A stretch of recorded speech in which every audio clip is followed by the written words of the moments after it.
Beneath the surface of Soma lies a philosophical question. What does it mean to be human? It's something that I thought about after the game's profound ending, and it's what elevates this horror game.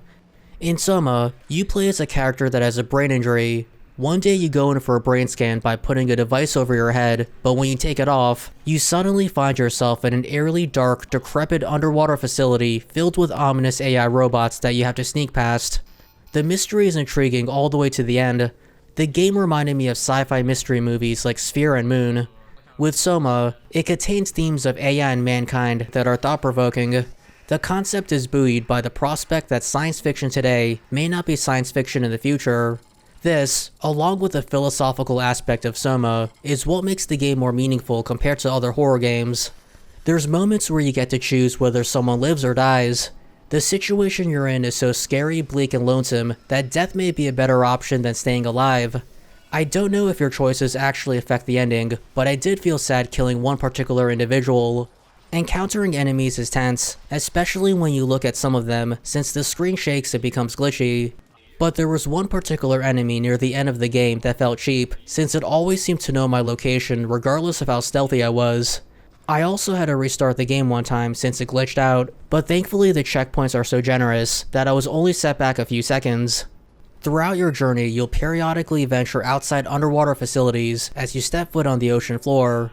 It was relieving to escape the dark rooms and hallways of the stations. The change in scenery was refreshing, but there was still the uneasy feeling of not knowing what lay ahead. The game is linear, but there's moments where it seems like there are branching paths. There's also numerous puzzles you have to solve as well.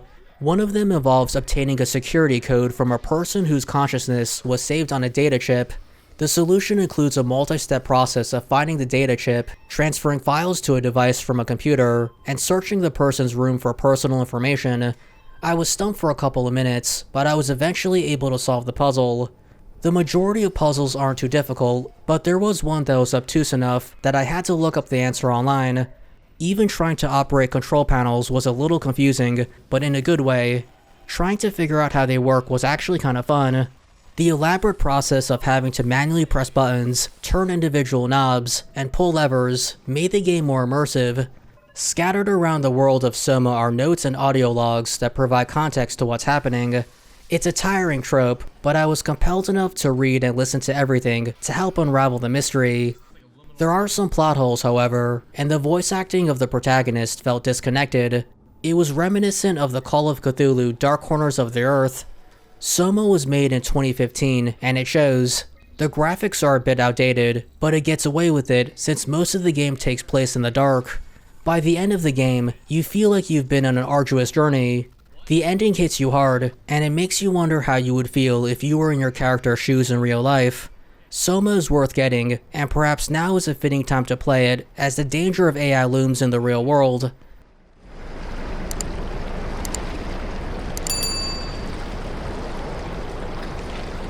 Oh, shit! Oh, you clever bastard. Okay, I mean, I saw the light. Okay, don't go to the light.